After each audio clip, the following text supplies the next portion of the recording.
بعد وقال الله تبارك وتعالى في القرآن الكريم وهو قوله الحق بسم الله الرحمن الرحيم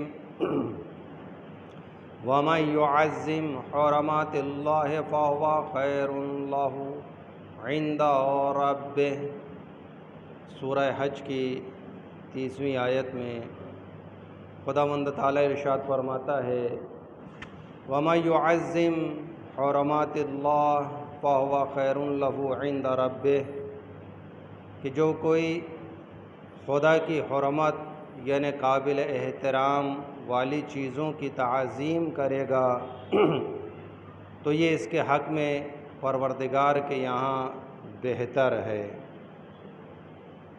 یہ تعظیم کہ جو شاعر خداوندی کی کرنے کا خداوند تعالیٰ نے حکم فرمایا ہے کہ جو سورہ جمعہ جو خود گزشتہ جمعے میں جو سورہ حج کی 32ویں آیت 2 آیت بعد کی کہ جس میں خود خداوند تعالیٰ ارشاد فرماتا ہے کہ وَمَن يُعَظِّمْ شَعَائِرَ اللَّهِ فَإِنَّهَا مِن تَقْوَى الْقُلُوبِ، کہ جو کوئی اللہ کے شعائر کی تعظیم کرے تو یہ عمل دلوں کی پرہیزگاری کا جز قرار پاتا ہے، باعث قرار پاتا ہے۔ یہاں پر جو تعظیم کا حکم دیا جا رہا ہے شاعر خداوندی کی کہ ہم وہ شاعر کہ جس کو اللہ تعالیٰ نے شاعر قرار دیا ہے کہ جو گزشتہ جمعے میں بیان ہوا کہ 4 قسموں میں شاعر کا تذکرہ قرآن مجید میں موجود ہے کہ جو افراد اور اشیاء سے متعلق کہ جو شاعر خداوند تعالیٰ نے قرآن مجید میں بیان فرمایا ہے کہ خود قرآن مجید ہے، یہ شاعر الہی ہے، انبیاء، ائمہ اور ان کے آثار، اسی طرح سے مکانات اور وہ مقامات کہ جو خانہ کعبہ، میدان عرفات، مزدلفہ اور اسی طرح سے بہت سے مقامات کہ جس کا تذکرہ شاعر خداوندی کے عنوان سے قرآن مجید میں بیان ہوا ہے، اور اسی طرح سے کچھ لمحات کو خداوند تعالیٰ نے شعائر میں شامل فرمایا ہے۔ وہ لمحات جیسے ماہ مبارک رمضان، حرمت والے مہینے، یہ خود شعائر ہیں کہ جس میں رجب، ذیقعدہ، ذی الحجہ اور محرم الحرام ہے۔ جمعہ وہ ساعت کہ جمعے کی ساعت جسے اللہ تعالیٰ نے شاعر قرار دیا ہے، اور اسی طرح سے چوتھی چیز یہ وافعال و عبادات کہ جس کو اللہ تعالیٰ نے شاعر قرار دیا ہے کہ جیسے اذان و اقامت ہے، نماز جماعت ہے، نماز جمعہ ہے، عیدین ہے، یہ تمام عبادتوں میں شامل ہونے والے افعال ہے کہ جس کو خداوند تعالیٰ نے شعائر قرار دیا ہے۔ اور ان تمام شعائر کے تعلق سے خداوند تعالیٰ ارشاد فرماتا ہے کہ وَمَن يُعَظِّمْ حُرُمَاتِ اللَّهِ، کہ جو کوئی خدا کی حرمت یعنی قابل احترام چیزوں کی تعظیم کرتا ہے، یہ تعظیم اس کے لیے خیر کا باعث قرار پاتی ہے۔ وَهُوَ خَيْرٌ لَهُ، یہ اس کے لیے خیر کا باعث قرار پاتی ہے۔ ہمیں شاعر خداوندی کی تعظیم کرنا ہے، اور کچھ اس طرح سے شاعر خداوندی کی تعظیم کرنا ہے کہ یہ تعظیم جو ہمیں قابل احترام بناتی ہے، اور یہ تعظیم ہمارے لیے فائدہ مند، یہ عمل ہمارے لیے فائدہ مند اور ثواب کا باعث قرار پائے۔ یہ عمل کہ جو شاعر خداوندی میں اعضاء کے تعلق سے ہم جو انجام دیتے ہیں، اور اس عمل سے کہ جو مستحسن عمل ہے کہ جو عبادت اور اطاعت کے ذیل میں انجام پاتا ہے، کہ جو مستحق کے ثواب قرار پاتا ہے، ہمیں یہ دیکھنا ہوگا کہ واقعاً یہ عمل ہمارا عمل استحقاق ثواب ہے یا نہیں، اطاعت کے ذیل میں انجام پا رہا ہے یا نہیں۔ کہیں ایسا تو نہیں ہے کہ ہم عمل اعضاء کے نام پر بہت سے عمل انجام دے رہے ہیں لیکن یہ عمل اعضاء میں نہ ہو، اطاعت کے ذیل میں انجام نہ پا رہا ہو۔ اگر عبادت انجام دینی ہے اعضاء کے اعتبار سے تو ہمیں یہ خیال کرنا ہوگا کہ ہر عمل اعضاء اطاعت کے دائرے میں انجام دیا جائے۔ بہت سے عمل اعضاء ایسے ہیں کہ جو افراد کو اتحاد کی دعوت دیتے ہیں، وہ افراد کہ جو علیحدہ علیحدہ عمل انجام دے رہے ہیں، یہ عمل اعضاء انہیں اتحاد کی دعوت دے کر اتحاد والا عمل انجام دلواتا ہے، اور اس اتحاد والے عمل کے ذریعے سے انسان سرخرو ہوتا ہے، کامیاب ہوتا ہے اور اللہ کی بارگاہ سے مستحق ثواب قرار پاتا ہے۔ جو آیت سورہ حج کی ہے،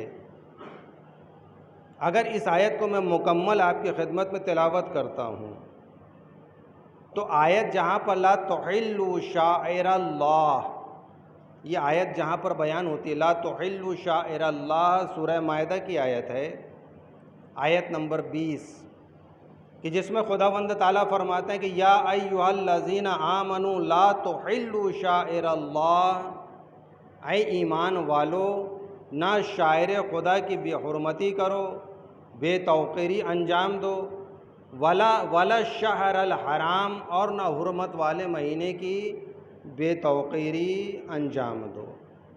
اس کے بعد ولا الحدیہ ولا القلائد، اور نہ اسی طرح سے نہ قربانی کی بے حرمتی کیجیے، ولا القلائد، اور نہ پٹے والے جانور کی بے حرمتی بے توقیری انجام دیجیے۔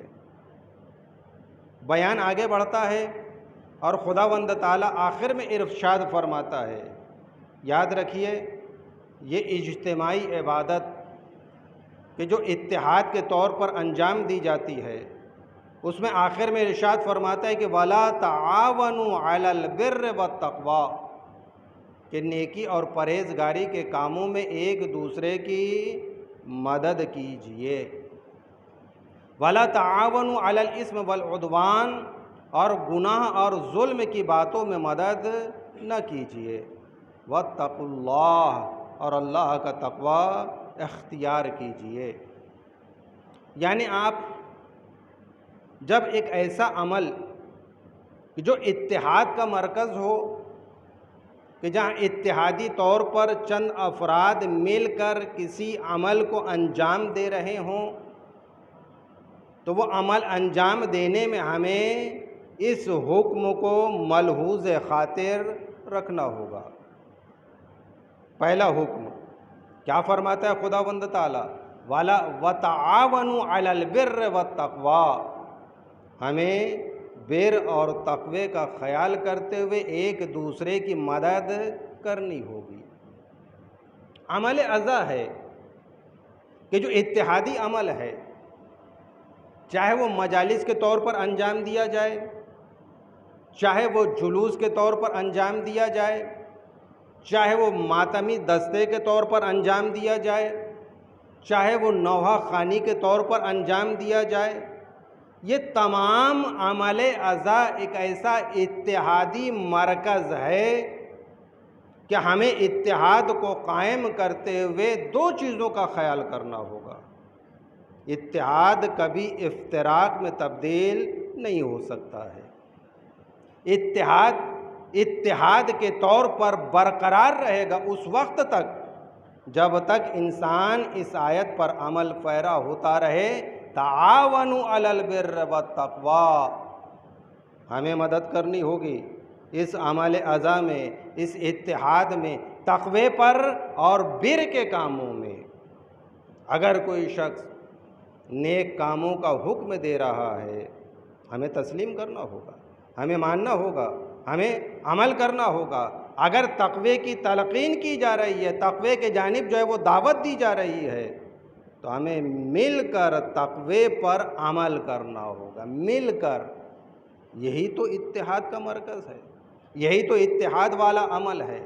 ہمیں جب اتفاق اور اتحاد کے ساتھ تقوی پر عمل کرنا ہے، بر پر عمل کرنا ہے، تو دوسرے جانب ہمیں ایک چیز کا اور خیال کرنا ہوگا، وَلَا تَعَاوَنُوا عَلَى الْإِثْمِ وَالْعُدْوَانِ، اسم اور عدوان کو ہمیں چھوڑنا ہوگا۔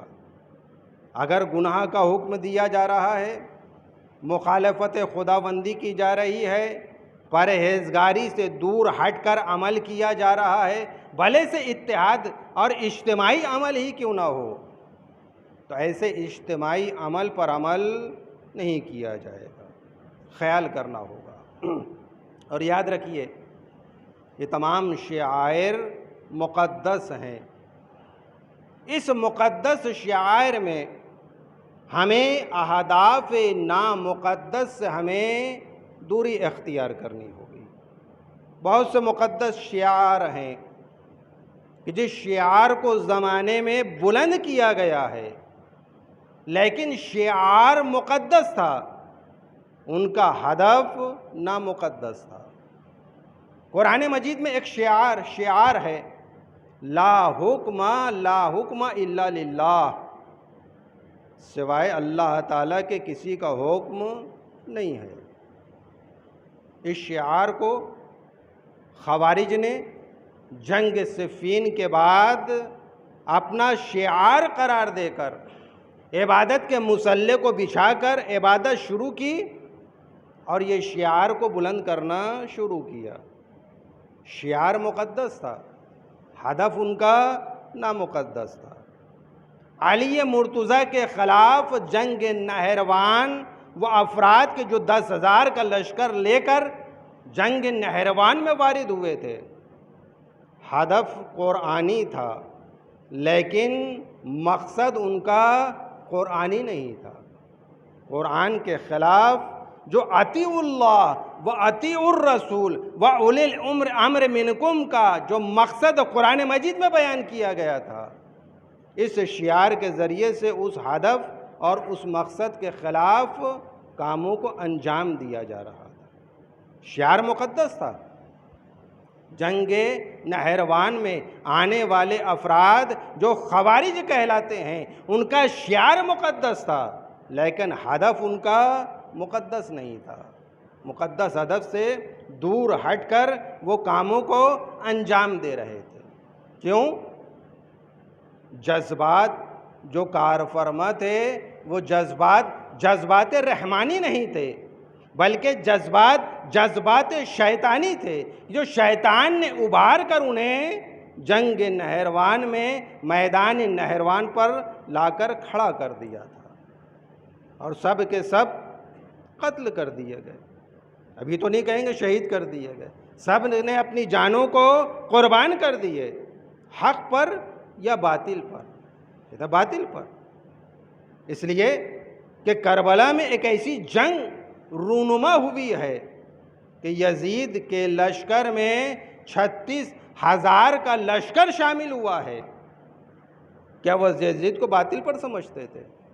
حق پر سمجھ کر آئے ہوئے تھے، اپنی جانوں کو قربان کر رہے تھے، لیکن یہ قرآن کے خلاف ہے، یہ مقصد الہی کے خلاف ہے۔ انہوں نے حق کو حق نہیں سمجھا تھا، بلکہ باطل کو حق سمجھ کر میدان قتال میں آ کر اپنی جانوں کو قربان کیا تھا۔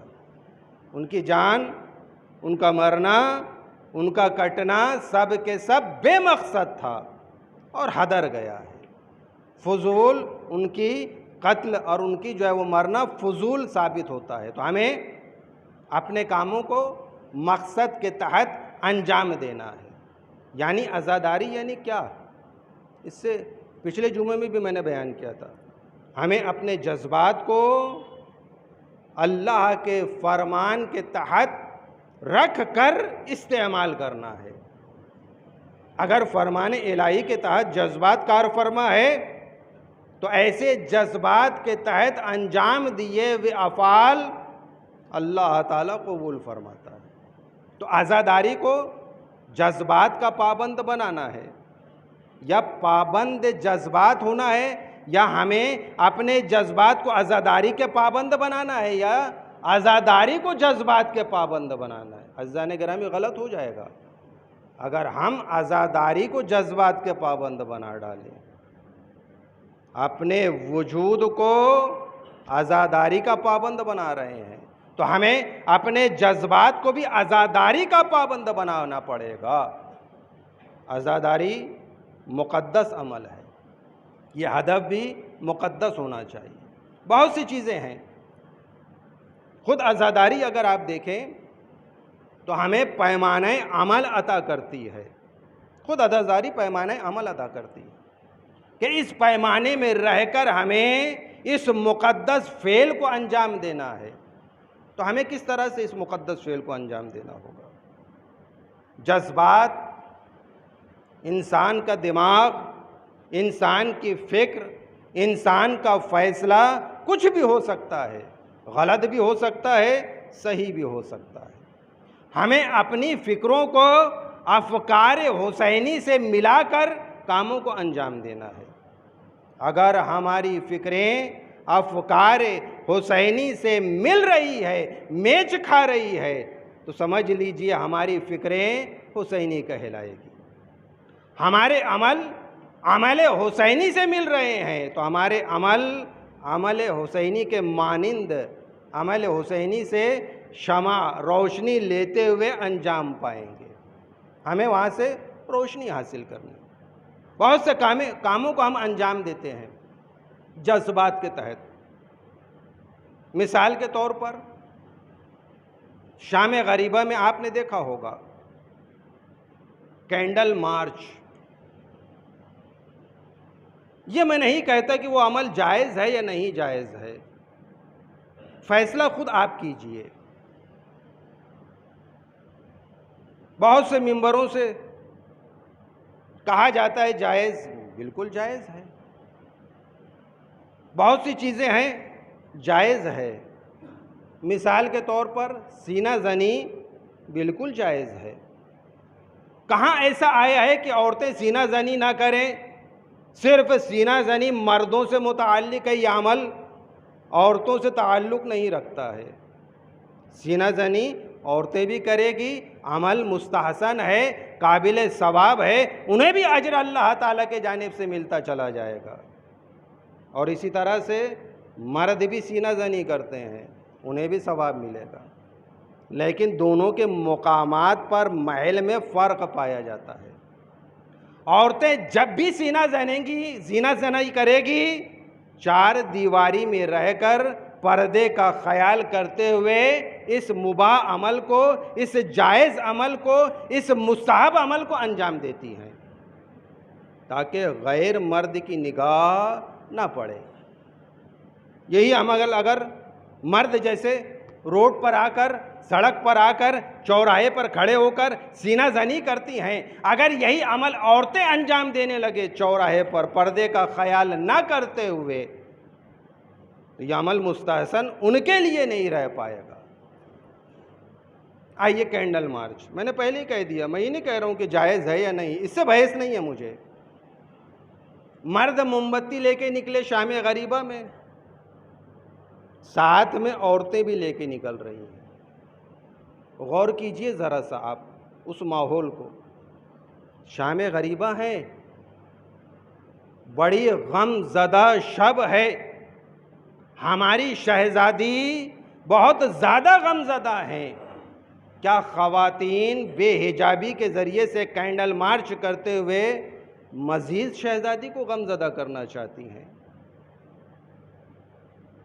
یہ عمل اگر بے حجابی لا رہا ہے، یہ عمل غیر مردوں کی نظروں کو اگر خیرہ کرنے کا باعث قرار پا رہا ہے، آپ خود فیصلہ کیجئے، ایسا عمل شریعت میں جائز قرار پائے گا؟ نہیں عزیزان گرامی۔ اور یاد رکھیے، ہمارے تمام عمل جو عمل اعضاء میں داخل ہے، عمل اعضاء میں شامل ہے، یہ پیغام رساں ہوتے ہیں، پیغام دیتے ہیں۔ ہم جو مجلس کرتے ہیں، یہ شہادت حسینی علیہ السلام کو جو ہم مصائب میں بیان کرتے ہیں، یہ پیغام پہنچتا ہے دنیا تک۔ جو ہم روڈ پر جلوس لے کر نکلتے ہیں، جو جوان کے ہاتھ میں علم مولا عباس علیہ السلام بلند ہوتا ہے، تعزیہ اور نوحہ اور جو ماتم اور سینہ زنی ہوتی ہے، یہ تمام عمل سے ہم ایک پیغام دیتے ہیں کہ مظلوم امام حسین علیہ السلام کی شہادت کا آج دن ہے۔ یہ پیغام دنیا تک پہنچتا ہے، تو ہمارے عمل سے پیغام ہونا چاہیے، یہ عمل پیغام دینا چاہیے۔ اور یاد رکھیے، عزائے امام حسین علیہ السلام پر رونے کا بڑا ثواب ہے، گریہ کرنا چاہیے۔ 10 تاریخ ہو یا شب عاشور، شاید کوئی ایسا عزادار، کوئی ایسا حسینی تو ہوگا ہی نہیں کہ جو 10 تاریخ کے دن جس کے لبوں پر مسکراہٹ ہو نہیں سکتا ہے، وہ غمزدہ ہوگا۔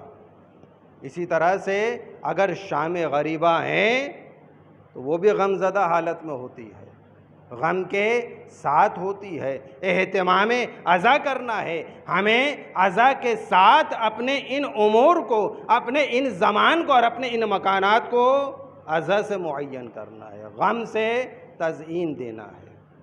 اور یاد رکھیے، بہت سی منتیں ہیں جو ان ایام میں مانی جاتی ہے، اور الحمدللہ ان ایام میں مانی گئی منتیں پوری ہوتی ہیں۔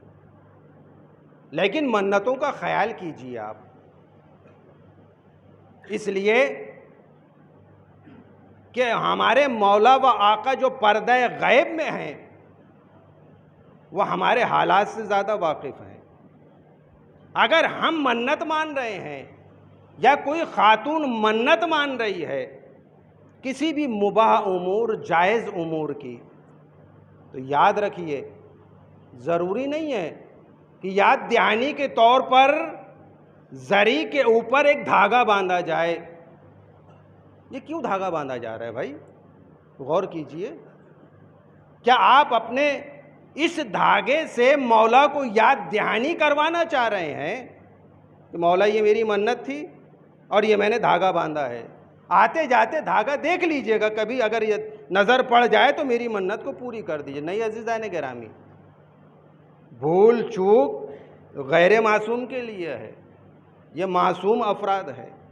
آپ نے منت مانا، یہاں آپ نے ارادہ کیا، وہاں مولا باخبر ہوتے ہیں۔ دھاگا باندھنے کی نہ تعزیے میں ضرورت ہے، نہ علم میں ضرورت ہے، نہ زری میں ضرورت ہے۔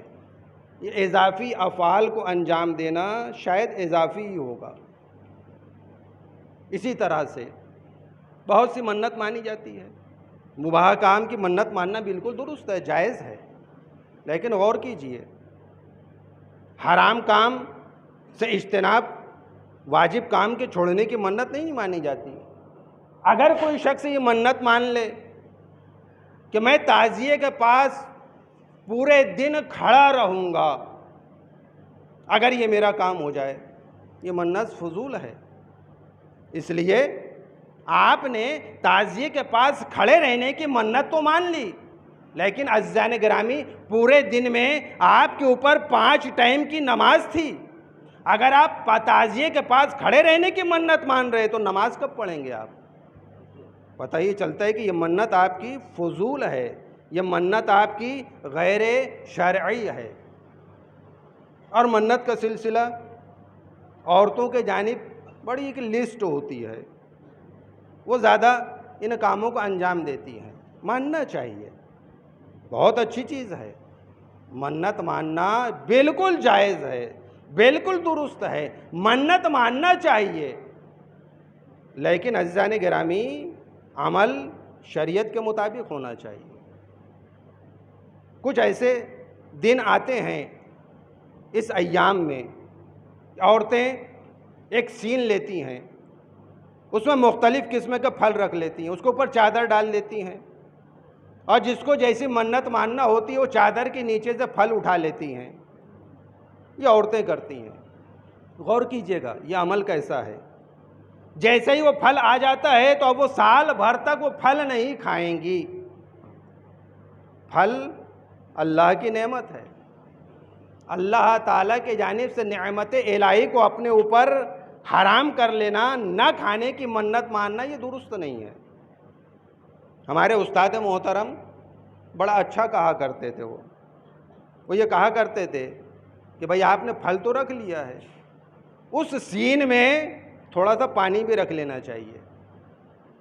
اگر کسی خاتون کے ہاتھ میں پانی آ جائے، سال بھر تک پانی نہ پیئے، وہ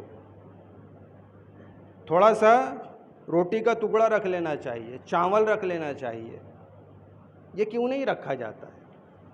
آئیے، ہمارے استاد محترم ایک چیز اور کہا کرتے تھے آغا صاحب مرحوم، کہ اگر اس سین میں رکھنا ہے تو ایک پرچی میں لکھ کر رکھ دیں کہ جھوٹ نہیں بولیں گے۔ اگر کسی کے ہاتھ میں وہ پرچی آ جائے تو سال بھر تک جھوٹ نہ بولے، شاید یہ عمل اس کا قابل ثواب قرار پائے گا۔ غیبت ایک پرچی میں لکھ لے، ظلم ایک پرچی میں لکھ لے، شراب خوری ایک پرچی میں لکھ لے، نماز کا ترک کرنا ایک پرچی میں رکھ لے، اور وہ پرچی جیسے آ جائے اگر نماز نہ پڑھتی ہو تب اسے سال بھر تک تو کم سے کم نماز پڑھنا پڑے گا۔ یہ کرنا چاہیے۔ منتیں کچھ اس طریقے سے ہونی چاہیے کہ جو بالکل درست ہو، اور دوسرے دیکھ کر ہنسے نہ۔ چوڑیاں رکھ دیتے ہیں لا کر علم کے پاس، یہ کیا ہے؟ یہ نہیں کرنا چاہیے۔ آپ منت مانیے، آئیے علم کے پاس، خدا سے توسل کیجئے، امام حسین علیہ السلام کا واسطہ دیجئے، اور اللہ کی بارگاہ میں کہیے کہ خداوند تعالیٰ اس مقدس ہستی کا واسطہ تیری بارگاہ میں پیش کرتا ہوں، اگر میرا فلانا فعل انجام پا گیا تو میں مجلس امام حسین برپا کروں گا۔ یہ عمل مستحسن ہے، یہ کیا جا سکتا ہے، اور اسی طرح سے بہت سی چیزیں ہیں کہ جو انسان انجام دیتا ہے۔ چند ایک باتیں اور عزا کے تعلق سے کچھ مسئلہ ہے، کیا ڈیوٹی ٹائم پر ہم ڈیوٹی چھوڑ کر مجلس میں، ماتم میں، جلوس میں شریک ہو سکتے ہیں کیا؟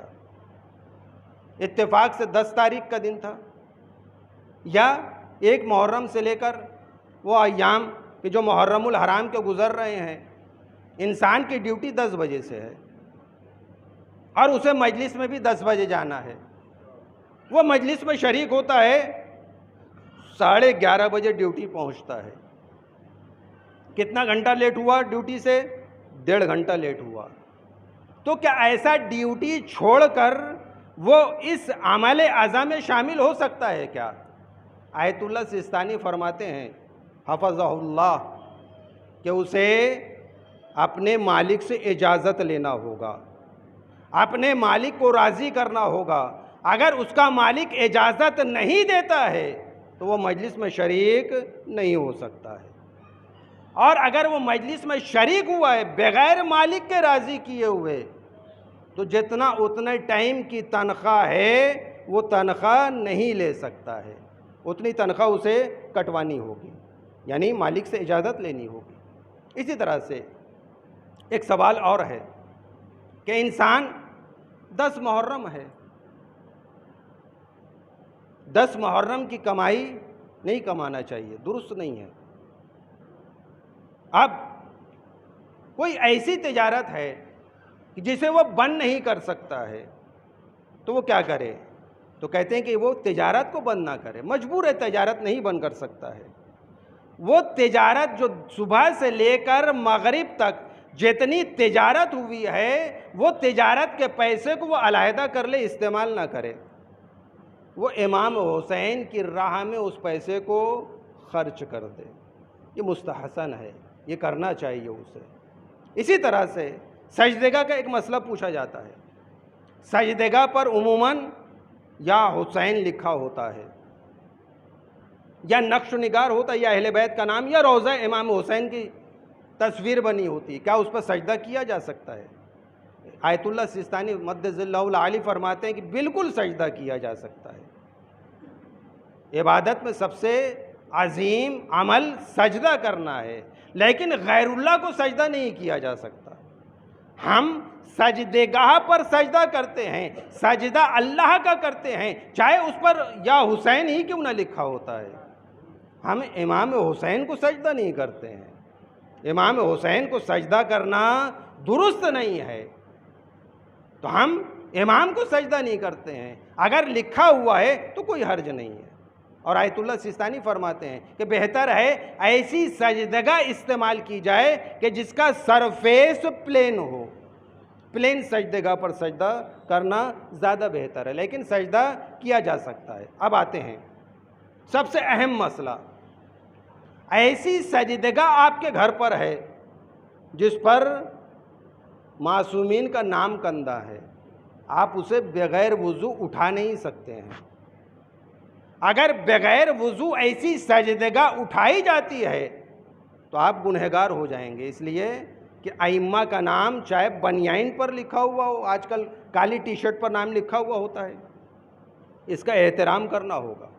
میں نہیں کہتا ہوں کہ مت پہنیے، بالکل پہنیے آپ، لیکن اگر سینے پر یہاں پر یا حسین لکھا ہو کسی بھی زبان میں، انگریزی میں ہو، ہندی میں ہو، عربی میں ہو، آپ توضیح المسائل میں مسئلہ پڑھ لیجئے گا، آپ بغیر وضو کے ہاتھ نہیں لگا سکتے ہیں۔ اب آپ نے شرٹ پہنا ہے، آپ کو ماتم کرنا ہے، تو بار بار آپ کا ہاتھ اس نام پر لگے گا، تو ماتم کرنے سے پہلے آپ کو وضو کرنا ہوگا، وضو کر کر آپ ماتم کر سکتے ہیں، آپ ہاتھ نہیں لگا سکتے ہیں۔ اسی طرح سے اب وہ ٹی شرٹ قابل احترام ہو چکی ہے، نام لکھا ہوا ہے، آپ دھوئیں گے کیسے اسے؟